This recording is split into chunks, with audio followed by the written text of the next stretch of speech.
this side and y2 on this side. Those are the two that added together, and we have the amplitude then. The amplitude immediately for either one is 2.4 millimeters. The next question was, what's the wavelength? And you probably needed to remember, it was in your notes, that the wavelength kx is 2 pi over lambda times x. So for us, 2 pi over lambda is equal to, of course, 1 over 3.6 meters. And therefore, it's really easy to get lambda is equal to 3.6 meters times 2 pi. And that would have been an adequate answer, although every one of you that I remember multiplied it out to give the answer in decimal form.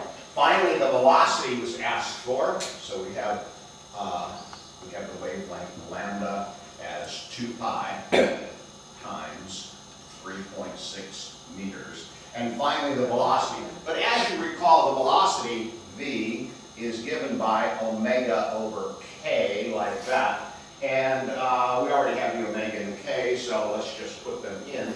The omega was 130 rads, just rads per second, divided by k, which is 1 over 3.6 meters, and 3.6 times 130 meters per second gave that correct answer, which was 400 and something. I don't remember what it was exactly. 3.6 times 130 rads, 130 meters per second. And here are the two. So we've got all the answers down. We've got the 3 answers that are dissecting either one of the original waves and these 2 waves, which were the second answer. So that was pretty much an algebra problem. It wasn't so much of a physics problem. It was more a mathematical problem.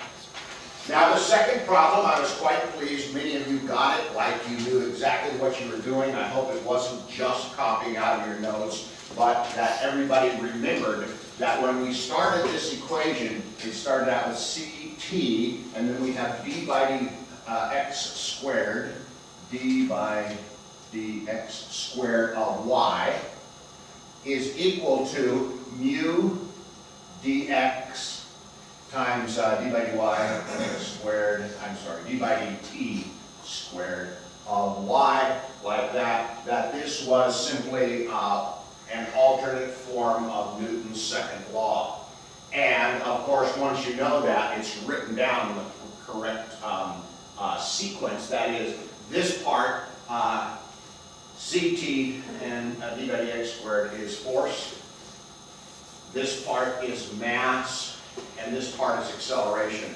Several of you went on to define why this was force, mass, and acceleration, which I consider above and beyond the Call of Duty, so that was very, very well done. Most of you got number 2 very easily, very quickly, and I was pleased to see that. Okay.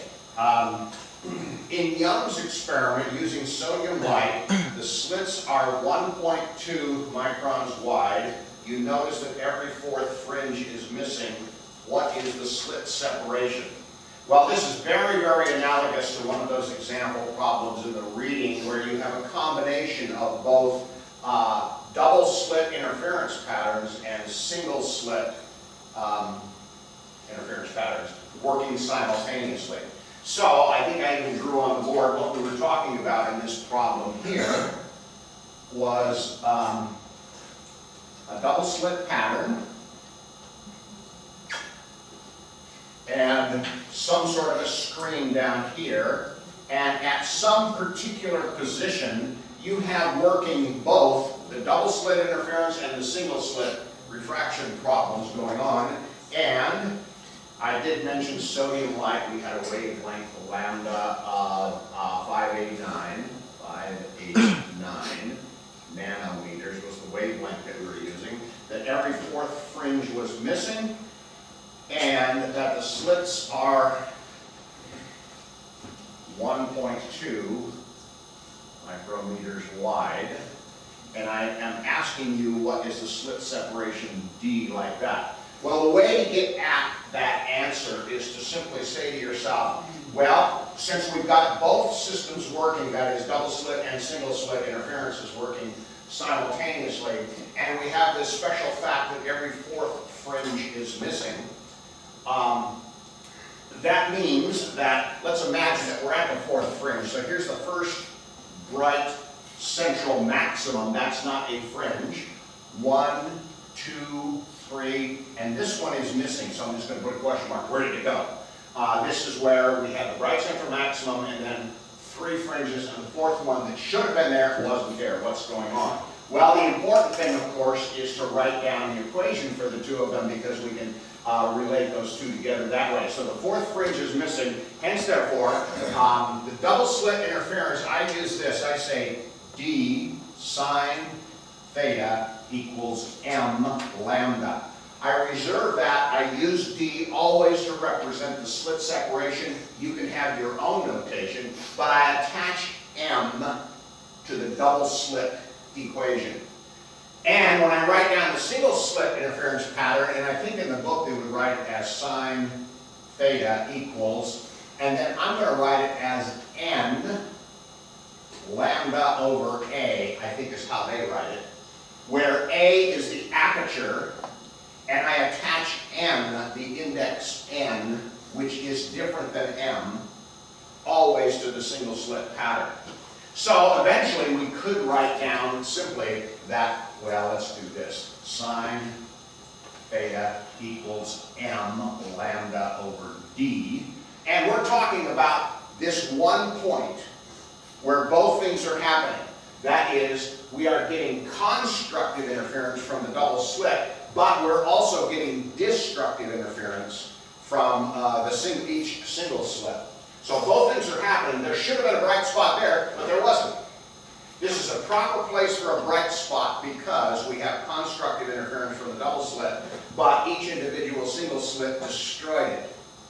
Hence, therefore, it's the same angle theta. I can set these two equal to each other. Therefore, N lambda over A equals M lambda over D, and who cares what the lambda is? Who cares?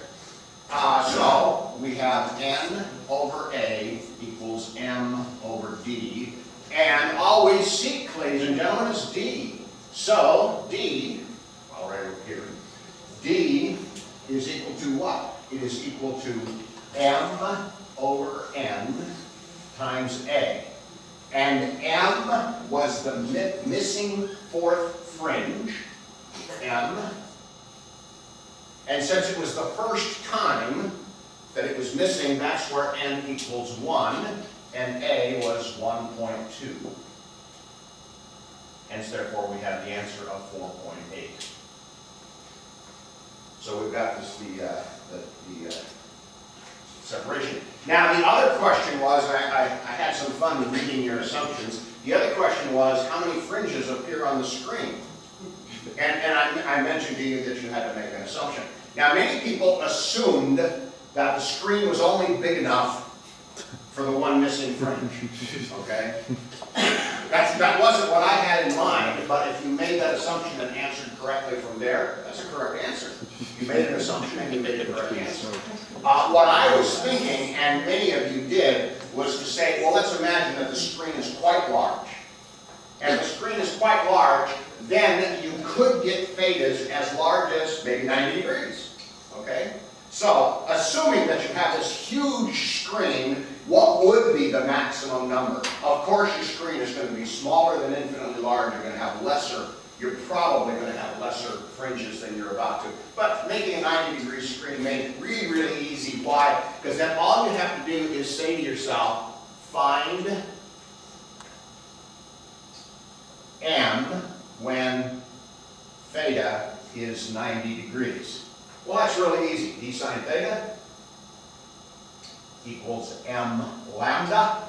And if theta is 90 degrees, then sine of theta is 1, of course. So we have M is simply D over lambda, and we just figured out d, 4.8, 10 to the minus 6 meters, divided by lambda, which was what? It was over here, 589 times 10 to the minus 9 meters, which probably would be a little bit easier if you put 4.8 divided by 0.589, and then you have times 10 to the minus 6 times 10 to the minus 6 meters, and meters are gone. And this is a pure number. And when someone work that number out for me right now. 8.15. Say it again. 8.15. 8.15. Thank you. And of course that's wrong, or that's not wrong. That's silly. Why is it silly? 0.15. Yeah, 0.15, yeah. And in other words, at 90 degrees, you've gone beyond the 8th fringe, but you haven't gotten to the 9th fringe yet, okay? Therefore, m at most could be 8. It could be 8, can't be 9. So at 90 degrees, you're between 8 and 9.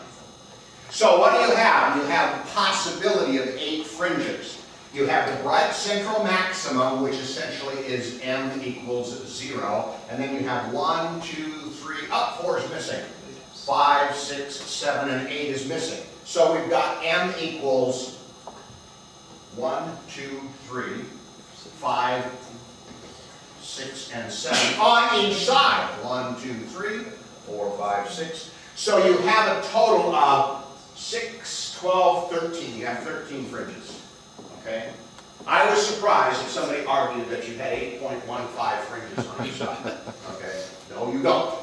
There's no such thing as a 0.15 fringe.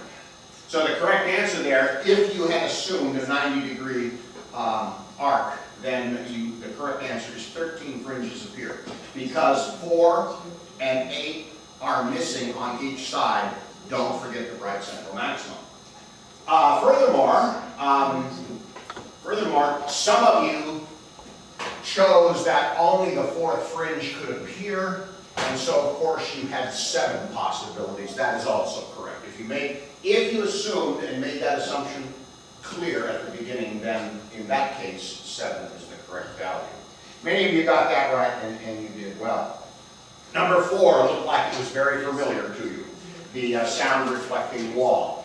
I was again happy that you had noticed I think we did a homework problem like that. I think we did a quiz problem like that, so you were all ready for this test question, and that's good. That was excellent. So let's do a truncated version of this solution because, like I say, I believe we all kind of had a really good idea of what was going on. So we had a sound reflecting wall here, and 2 paths for the sound. This distance d was 12 meters in this case. The height h was unknown. And of course this is a symmetrical pattern. And I think I was looking for destructive interference. Loudspeaker sound reflecting wall arranged to the listener here is only directed from the speaker and from the wall. The distance d is 12, the sound frequency is 80 hertz. The second distance, yeah. So we're looking for the second distance h. Of course, the first distance h would be the minimum distance, and we're looking for the second distance h. So, kind of a truncated version of that. What we do is simply take the difference between the 2 paths, this path length minus this path length, and insist that that equals 3 halves lambda.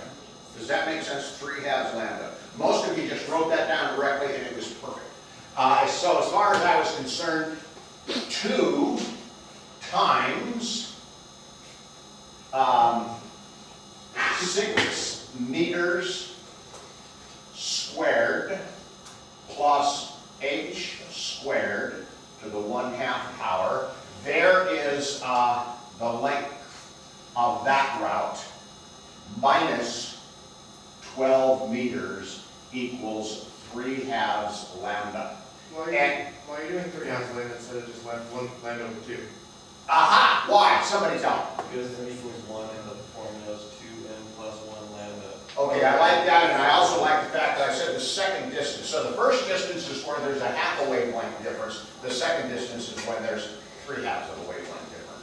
So if you didn't put 3/2 there, and some of you got really fancy doing the exact, 2m plus 1 over 2 thing and argued from there, that was great. But if you didn't put either one of those two, the 3/2 or the 2m plus 1 over 2, where m equals 1, then I circled the part in your question where it said second distance h. That's exactly what second. As soon as I say second distance, that makes it 3/2 lambda. And all you have to do is solve for h, which time probably suggests that we shouldn't waste too much time doing it because so many people got this. Lambda was fairly easy to get. Lambda is simply the speed of sound divided by the frequency that we use. 320 meters per second over 80 per second gave me what? 4 meters. So 3/2 lambda is 6 meters. And now it's just a simple algebra problem to solve for h. I don't remember exactly what h turns out to be, but it was a simple algebra problem. That's all. Isolate h. I think it turned out to be somewhere around 6 meters, something like that. This line right here was the main thing I was looking for, is that you got this, and this term somehow, either by going through the fancy algebra or just by saying, of course, it means the second distance h means when the path length difference is 3/2 wavelength. And most of you got that right straight away, and I'm very pleased to see that. Okay. Let's go on now. How are we doing this time? We're actually doing quite good this time, so we'll keep going here, get this done. 2 converging lenses are shown on the last page, drawn to scale. Draw construction rays to find, and well, I'll try my best to do a pretty accurate representation of what was going on there. We had a system set up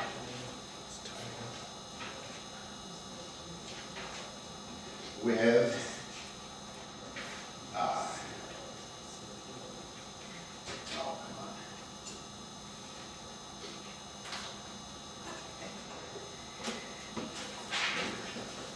okay, so we had an F1 and an F2 set up a little bit like this, and I'm just doing a very broad interpretation of what's going on without measuring it at all, just to show you the thinking process. F1, 6 centimeters, and the other one was 5 centimeters. F1 was plus 6 centimeters, and F2 was plus 5 centimeters. And it worked out something like this. Again, remember, I'm not measuring, only in the interest of speed. We had an object down here which was well beyond the first focus point. So I'll put an object here, guesstimate the foci to be approximately here and here. And the first thing I was looking forward to was you discovering that, and I might have to fudge this a little bit to make sure it turns out right, that is that, yeah, I'm going to have to fudge this a little bit here. That your first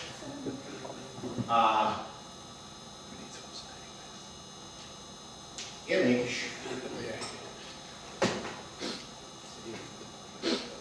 was way down here someplace.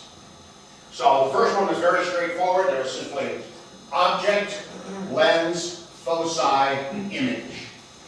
That image becomes the object, of course, of lens number 2. And what worked out pretty good, let's use green for number 2. What worked out pretty good was, I believe that the 2 foci were something like this and this. We already had one light ray because this light ray was moving paraxial when it struck that lens. Hence, therefore, you know for sure, since this is a positive focal length lens, this light ray went like this. So that was the path of one light ray, was through the focus, paraxial through the focus. Great, you've got that one. What do you do for the second light ray? Well, one of the things I was thinking you might do is, since you know that this is the head of your image 1, object 2, that means there was a light ray that was going through the center of this lens and headed towards that point. So there was a light ray which would have been blue on this side, and then it becomes green on this side, like that. That light ray did exist, though you may not have known originally, you may not have known where this light ray came from. Originally, it doesn't matter. All the light rays that leave this object and strike this lens will be headed towards this image. And the particular one of interest is the one that goes through the center of lens 2 because it goes through undisturbed. So I can just draw a nice straight line coming from here somewhere, going right through that and continuing on. Now I've got 2 divergent light rays diverging from this point, which was okay. However, some of you quite correctly said, but there is also a light ray that is going through the head of the image, and it was coming through not this focus, but that focus. So, putting a blue light ray in like this,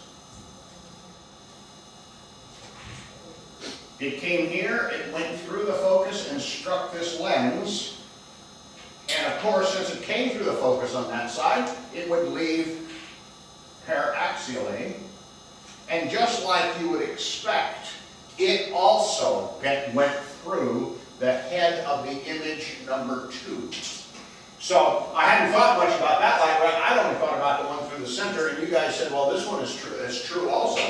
The only thing that kind of confused me was several of the people who drew this light ray dotted this blue line. That's not a dotted line. It's a real light ray. That kind of confused me a little bit. How can it be a dotted line to here and then a solid line like that? What was your thinking there? I didn't count you off for that because you got the correct answer. Now, the interesting part also was, it was obviously not clear what I was asking you to measure. On question 5, I asked for image 1, image 2, magnification, exposition of image 2, and object 2. It wasn't clear what I was asking. When I asked for an image distance, image 1 is where is image relative to the lens. So that's this dimension. From lens 1 to image 1, that's image 1. Image 2 is the distance from lens 2 to image 2, that's this distance. Magnification is simply the size of this divided by the size of that. The exposition of image 2 is where is image 2 relative to x equals 0. So that's where it is on the x-axis. And object 2 is how far is the object from the lens. And people were giving me different answers based on different assumptions of what I was asking for.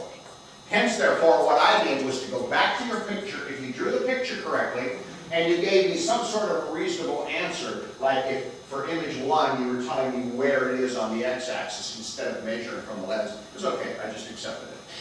So if the picture was right and you gave me reasonable answers, I gave you full credit on that. So it was kind of fun looking at how you did the pictures. Many of you drew the pictures very, very nicely, except that one thing that I said, why haven't you got this on it? That was the only thing that was going on. What was your thinking? But I didn't count all of that. I was just mystified. Everybody got number 6 right. Go figure.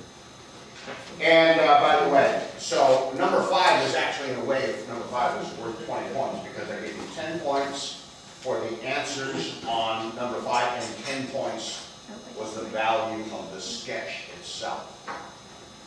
So that's not the test one. I was pretty pleased, looked like most of you had all the answers pretty well buttoned up. I have the papers here, but what I would like to do now, in the interest of time, we've got 50 minutes left in the class. I'd like to get started on chapter 34. It's very important. We're already a week behind, and I want to make sure we get going on chapter 34. So right after class, if you want, we can look at the actual scores, but let's get chapter 34 started. So are there any questions or comments before we sort of change gears and for the first time really get into modern physics, that is, relativity theory? Anything at all that you want to talk about? The problem that you're going over in the wave equation. Yeah. Isn't there an infinite amount of waves that could be added together to make a wave? If you're restricted to only 2 waves, then no, it's just those 2. But if you're not restricted to 2 waves, then yes, you are correct.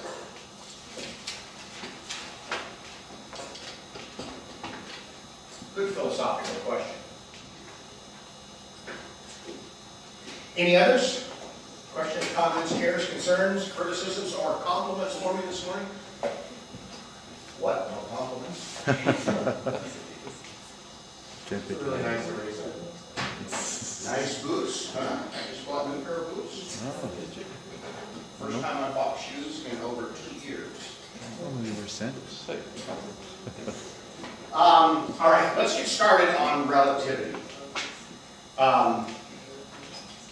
And I'd like to start by talking a little bit about Albert Einstein, a wonderful guy, amazing fellow. He didn't get very good marks in school. You probably have heard about that. He went to school in the late 1800s and didn't go to class very often. And even though he was a brilliant guy, when exams came along, he had a hard time passing the exams because he hadn't been attending class. And I'm watching you smile and say, oh, Einstein didn't go to class. Maybe if I don't go to class, I'll be as brilliant as Einstein. Well, remember, the reason he didn't go to class was because he was too busy at home studying physics on his own. So, it's okay to skip class if you spend your entire time studying physics while you're skipping class. I haven't found a student who does that. They take the day off, they really take the day off. It's curious, he had a hard time getting a job. He finally got a job at a Swiss patent office working on patents. It's pretty interesting to see what he was doing for the first few professional years in his life. For example, Einstein actually reviewed a patent for the pop gun. Are you guys familiar with that toy? It's an old-fashioned toy. It's a wooden tube with a little handle on it and a string and a cork. And you pull this piston back and it pulls the cork inside. You push it forward like that. Okay, you've seen those, right? Yeah. Einstein's patent. How about that? Albert Einstein reviewed that patent. What a waste of talent. He also was quite interested in one question. A question that he thought of when he was 16 years old, but was unable to answer when he was 16. The question is, what would the world look like if I rode around with a beam of light? Specifically, this. I use light to read that clock. That clock says that it's 23 minutes after 8 o'clock. If I'm moving away from the clock at the speed of light, of course I am riding along with the beam that says 23 minutes after 8. So of course, every time I look at the clock, I would get the same reading. The reading would be 23 after 8. And his question was, is that real or is that just an optical illusion? Does time stop or is it just an illusion? Did you have a question? Yeah, how would you see the light if none of it's striking you? Yeah, if it's not passing, how would you see it? Well, Einstein didn't get involved in such technical, important questions. He just was asking, if I'm moving at the speed of light, I would see the clock the same. It wouldn't change. Is it a real phenomenon? Does time really stop or not? He couldn't quite figure out how to ask the question when he was 16 years old. Went to school. After school, he went to work at the patent office, and then he said, oh yes, I had an interesting question almost 10 years ago. He was in 1895, the question occurred to him. Now it's 1904, and he's saying to himself, oh yeah, I remember as a 16-year-old I had this interesting question. And he set about the process of figuring out exactly what he should ask. And he proceeded to ask the question and answer it with a process that we now today call Gedanken experiment. Maybe you've taken German. I think Gedanken means thought experiment. To my knowledge, Einstein never once did a real experiment. He only did thought experiments. Why? Because he discovered that often you can just imagine the simplest darned experiment whose results are obvious, and from that derive some new information. So I don't know of a single experiment Einstein ever did in his entire life other than Gedanken experiments. And I would like to repeat that first Gedanken experiment with you in such a way that you can really see how such a simple little analysis can reveal a very strange fact. Now, the premise, the basis from which he began to work, and here's where the real inspiration was. He said, I believe two things are true. So he postulated two things. First one is going to be easy to understand. The second one is going to be a little bit more difficult to accept. But let me tell you about the first two postulates of relativity. Be sure to write them down. The first postulate, easy to understand, is he said, I believe that the laws of physics are the same for all observers anywhere in the universe. I think that one is easy to accept because that's the point of making a law of physics, not try to find out something that's true for everybody, everywhere in the universe. So he made that as a postulate because we certainly don't have proof that the laws of physics are true, let's say, for example, in some other galaxies. We don't have proof of that. But it's a pretty reasonable assumption. So he said, look, I don't want to argue about it, I will postulate it. The second postulate, which was a little bit more bizarre, is he said, I believe that all observers will get the same speed of light. The speed of light is the same for all observers everywhere in the universe. And of course that means, he'll be my observer for a moment, if he had a detection system that could detect the speed of light passing him, and I stand here with a laser beam and I send a laser beam right past him, he'll get the speed of light. What is it? What's the speed of light? Do you recall the number? C, the speed of light. 3 times 10 to the 8. Yes, I think you're saying it correct. We'll now use the small letter c to be the speed of light. He'll get 3 times 10 to the 8th meters per second. That's what he'll get for the speed of light, which is pretty darn fast. In roadside terms, that's 186,000 miles per second. 7, almost 8 times around the Earth in 1 second. That's the speed of light. Very fast. So if I send a laser beam right by him and he sets up his detector as the laser beam goes by, he gets his speed. If I'm moving towards him at extreme velocity, he'll still get the same speed. If I'm moving away from him at extreme velocity, he'll still get the same speed. That doesn't sound right, does it? I mean, people always like to make the analogy of a baseball. If I throw, what's a fastball, 90 miles an hour? Okay, I throw a 90 mile an hour fastball. Now, if I'm moving towards him at 10 miles an hour and I throw a 90 mile an hour fastball, he should get 100 miles an hour, huh? Or backwards at 10 miles, he should get an 80 mile an hour reading. That's what you would think if you were doing something like a fastball. But with light, it doesn't matter if I'm moving towards him, away from him, stationary, or moving always. He'll always get exactly the same speed of light. Now, you might say, how would Einstein argue that in 1904? He didn't. He said it's a postulate. When it's a postulate, you don't have to argue. What he's saying is, let's assume this is true for just a moment. No proof, just let's make this assumption. So Einstein postulated the speed of light is the same for all observers. That's sort of a creative postulate. So based on those two postulates, let's now do the Gedanken experiment and see what results we come up with. So to do this experiment, we're going to have a volunteer. The volunteer is going to... We'll pick on Christine again. She always does. And the reason we need a volunteer is because this mission is dangerous. This is a dangerous mission. You see, we're going to have to put her in a spacecraft. And here she is in the spacecraft. I don't know, funny looking spacecraft, but there she is. Lost some weight. And the key is, we're going to have to get her in the spacecraft and launch her without her knowing what's going on. Okay? As far as she's concerned, she's just in the laboratory. She doesn't know. So we had to get her in the spacecraft and get her a long time ago. Got her really drunk. And we got her in there, and we, the safe ones, we're the stay-at-homes. Here we are. We're back here. We're watching this. Now, the real danger comes in, ladies and gentlemen. Get this. This spacecraft is made of glass.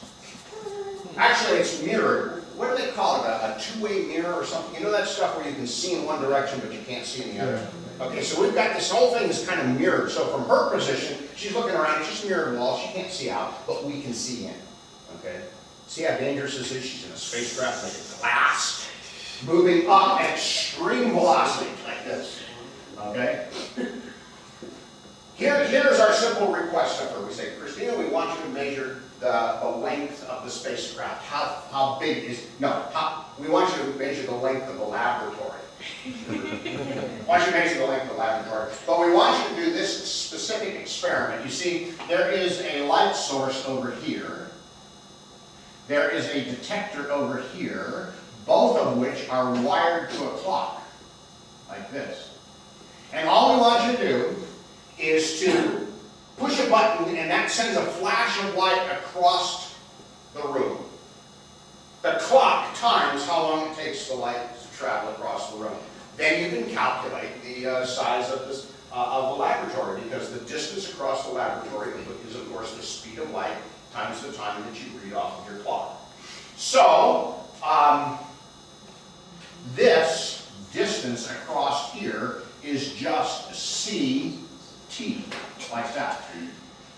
So she just, a very simple experiment, she volunteers to do it. She doesn't realize she's in a spacecraft moving up like that. So as far as she's concerned, she sees a flash of light across the room like this, like that.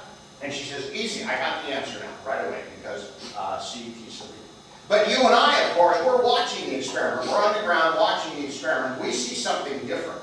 What we see is when she pushes the button to start the experiment, the spacecraft is here, but as the light travels across, it takes some time for the light to travel across, that the spacecraft ends up here.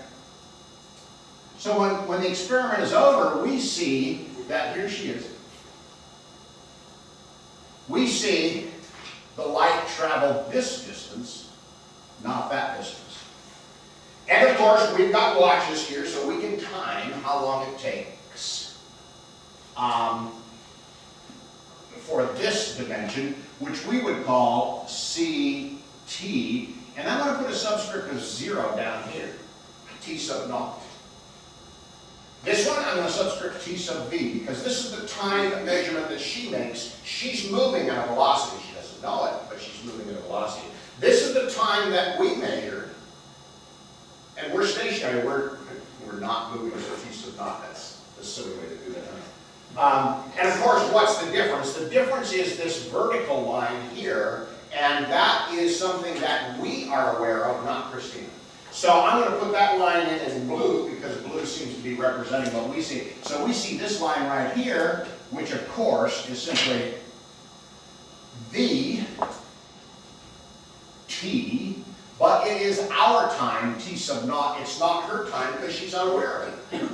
So now we have a simple little right triangle, which is her measurement, our measurement, and our measurement. Go ahead. So her time is different from our time? That's what we're going to find out, yes. Yes.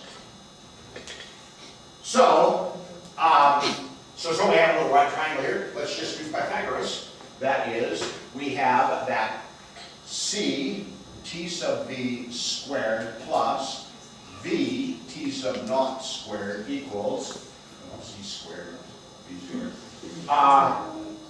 C squared T sub naught squared. There's the Pythagorean theorem. And yes, you're absolutely correct. You'll notice here, the only choice we have, we're going to end up with different times.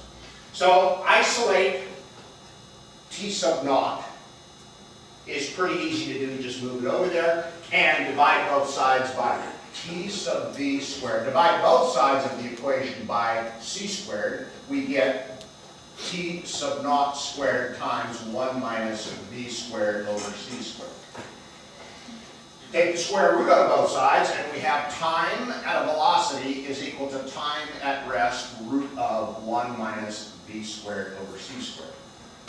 This does say that her clock will register less time than our clock, even though they both start at this point, and they both end at this point, or this point, depending on your point of view. So, it's both of us start timing when the light starts across the lab. Both of us stop timing when the light arrives on the other side of the lab. And if the speed of light is the same, the only way this can be longer than that is if t naught is longer than tv. That's the only way it can be. So based on the postulate that the speed of light is the same for both observers, whether we're the stay-at-homes or the movers, it doesn't matter, we'll both get the same speed of light. The only choice you have is that this time interval must be lesser, that time interval must be longer. So that's what we end up with. We end up with that conclusion based on our postulates. Is there a name for that formula? It's called time dilation formula. So, by the way, V over C is very often called beta. So most of the time, you'll see this. T sub B equals T sub naught, 1 minus beta squared under the square root. Just because there's so much writing when it's C squared over, when it's V squared over C squared, it just reduces to beta. And of course, this is the kind of place where Einstein would stop. He would say, therefore, under my postulates, this is true. Great. What the heck does that mean? Back then, they were incapable of doing experiments that could measure a time dilation like that. Why? It has something to do with beta. Beta is incredibly small. V is incredibly small compared to C. So small that beta is minuscule. Beta squared is even smaller than that, and 1 minus almost nothing is 1. So, to measure experiments like this was very, very difficult, very hard to do. And so Einstein came up with this idea and published this along with several other ideas, and everybody promptly ignored it. Until it was actually 14 years later, a young man named Hay at the University of Harwell came up with an interesting experiment. He said, oh, in other words, if I was to put a very sensitive clock on the North Pole of the Earth and an equally sensitive clock on the equator, the clock on the equator is moving quite fast. Does anybody know how fast the equator is going around? I'll give you a hint. The Earth's about 24,000 miles around. So it's going 1,000 miles an hour, huh? Back in 1919, that was pretty fast, 1,000 miles an hour. So the difference in speed between the two clocks, the clock at the pole is not moving at all. This one's going 1,000 miles an hour. And if you use a very sensitive clock, I'm talking about a radioactive clock, of course. Those are extremely accurate clocks. You put two radioactive clocks like that, this formula says that the moving clock should lose time. And it even predicts exactly how much time. So, hey, imagine an experiment like that. That's kind of grandiose to put a clock on the pole and a clock down here. So what he did was to imagine the Earth squished flat into a, I was about to say a record disc, but I guess that's kind of old-fashioned. Oh well, into a record disc like that. He put one radioactive clock at the center of the disc, one at the edge. He turned it on, let it spin, and went away for a couple of weeks. Got a pretty big time interval so that you would have enough time involved that you could notice the time difference. And he came back, and Einstein's formula predicted exactly the time difference between two radioactive clocks. That's when everybody said, Einstein's onto something here. This is pretty good. Good morning. Oh dear, thank you. Clearance lights.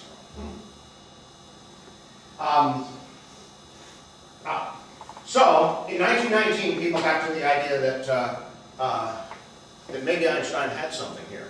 By the way, using similar logic, he came up with two other formulas, which I want to just quote for you. And then I want to make a very important point. Oh, let me read that.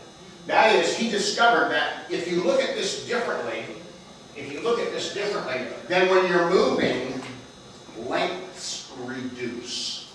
Length at a velocity is equal to length at rest by exactly the same factor, 1 minus beta squared.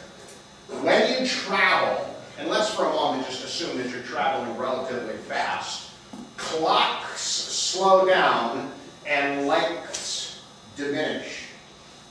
Here's another interesting point. In other words, if you were observing me traveling like this in this direction, you would see me and the meter stick shrink only in the direction that I'm traveling. In other words, if I'm traveling at high speed in this direction like this, only this dimension would shrink in this way. The meter stick would shrink proportionally, but my width and my height would stay the same. So you get length contraction just like you get time contraction, only length contraction happens only in the direction of travel. Is that the actual length of it, or that's perceived? That's the length that you would measure from me. I wouldn't notice, because if I got, let's say I was traveling and I got 25% thinner, the meter stick would also get 25% thinner. So as far as I'm concerned, I would have the same dimension. It's only you as a stationary person watching me as the moving person, only you would observe the contraction. And then finally, mass changes as well. Mass at a velocity is equal to your rest mass, only this time, ladies and gentlemen, divided by 1 minus beta squared, like this. So there's also a mass change. And the mass change, in a way, is in the opposite direction. Time shrinks, lengths shrink, but mass increases. These three formulas comprise the basis of what we call special relativity. Special relativity theory is a theory of relativity based on constant high speed. Constant high speed. So that's how it all started. That's how relativity theory started. It was Einstein doing the Duncan experiment. From his two postulates, he derived these three equations and published them in 1905. Saying, I believe this is what happens in very high-speed travel. Time shrinks, length shrinks, and mass increases. Two little observations, one a very practical observation. So please keep in mind, different people, and our author, I think, even uses the subscripts differently. I like to do it this way. I use time at a velocity, length at a velocity, mass at a velocity. In other words, if you are observing a moving experiment, if you are stationary and you're observing a moving experiment, you will see the clock of that experiment slow. You will see at least one dimension shrink, and you will observe the mass increase. If you're doing experiments, if you're the moving person, and you're doing experiments in your frame of reference, you would get this time, you would get this length, you would get that mass. So these are the times, lengths, and masses for the person who is not moving relative to the experiment, and these are the times, lengths, and masses observed by somebody who is moving relative to the experiment. That's how we came up with the word relativity. So keep that in mind. If you're observing, time should shrink, length should shrink, mass should increase. That's how you use it. I think and that's why I subscript these all as velocity and these all as 0. That's why I do it that way. And I think it's a little easier than using this idea of what many authors refer to as proper time. This is proper time. What does that mean? That's improper? Is that what that means? So I like my way better because it just makes more physical sense. So would velocity just be the difference in velocity between the two things? Like, Velocity is the speed, is the relative speed between the observer and the observed. right, so the observer could be moving and the observer could be moving, but the difference with like vectors and stuff? Now you actually are exploring the basis of this thing called relativity. There is no such thing as an absolute reference frame. He just said if the observer is moving and the experiment is moving, there's really no such thing. That's the old Newtonian way of thinking, like there is something stationary, and how are you moving relative to the stationary thing? How is this thing moving relative to the stationary thing? There is no such thing. The only velocity that exists is the velocity between you and you being the observer and the experiment. It's a relative velocity between the two.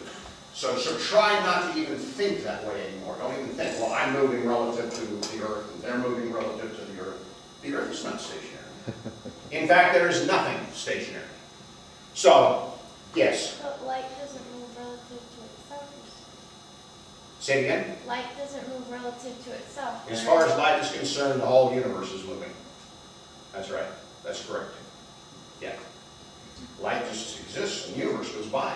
It's like, the universe goes by real quick. One other thing, isn't this interesting? What happens in the limit? In the limit, as V approaches C, well, let's just take this one. T sub naught root of, and now I'll write it out, 1 minus V squared over C squared. As V approaches C, as V becomes C, of course, this becomes 1. And 1 minus 1 is 0. Square root of 0 is 0. That means time stops. That seems odd, doesn't it? What happens in the limit, in the same limit,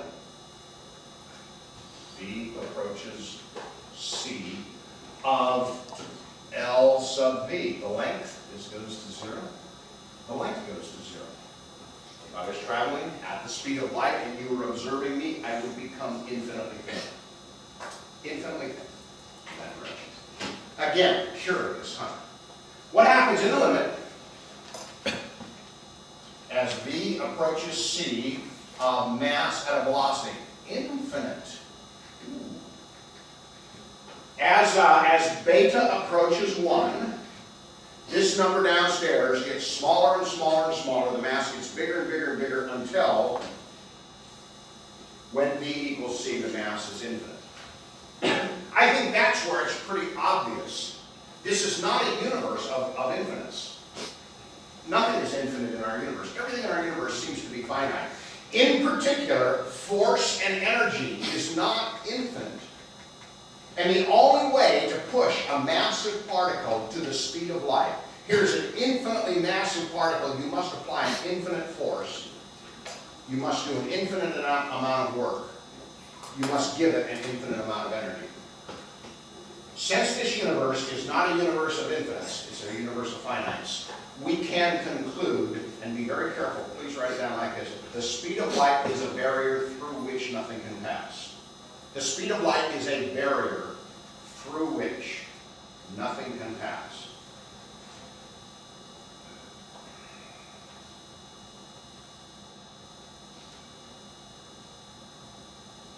I have a good reason for choosing that exact wording. It'll become clear a little later.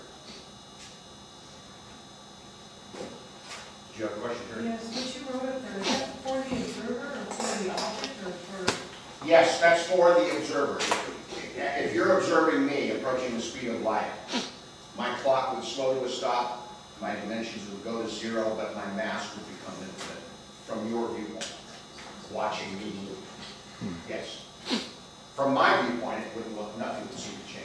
So how does it become a barrier then? Because for the thing that's actually moving. Because for you to get me, if I asked you to propel me up to the speed of light, you would have to provide an infinite amount of energy to get me there. Okay. But the real problem here, and I think it might be at the basic level of the motivation of your question, is we're not yet speaking about how do you actually accelerate something like this. That Einstein knew was the next level of question. His first level, what happens if you're traveling really fast? The next question is, well, how do you get there? In other words, talk about accelerations. So when Einstein published his theory of special relativity in 1905, he realized that he was going to have to discuss accelerations as well. And that, by the way, makes what we call the general theory of relativity. The general theory of relativity considers accelerations. Special theory does not. Special theory only considers what happens at high speed.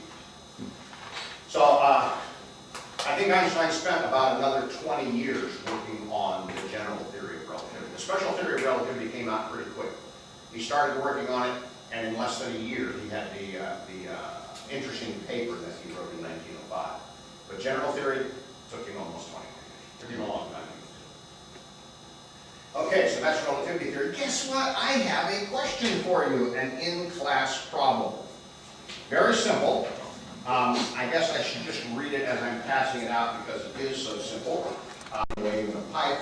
And there's two different ways they plot them. As we were arguing on Monday, that you can always plot the longitudinal wave as a transverse wave. And for us, I like to think in practical terms, and that is the displacement plot. You see the plot that's on the right-hand side there. That is actually plotting how much the air molecules move.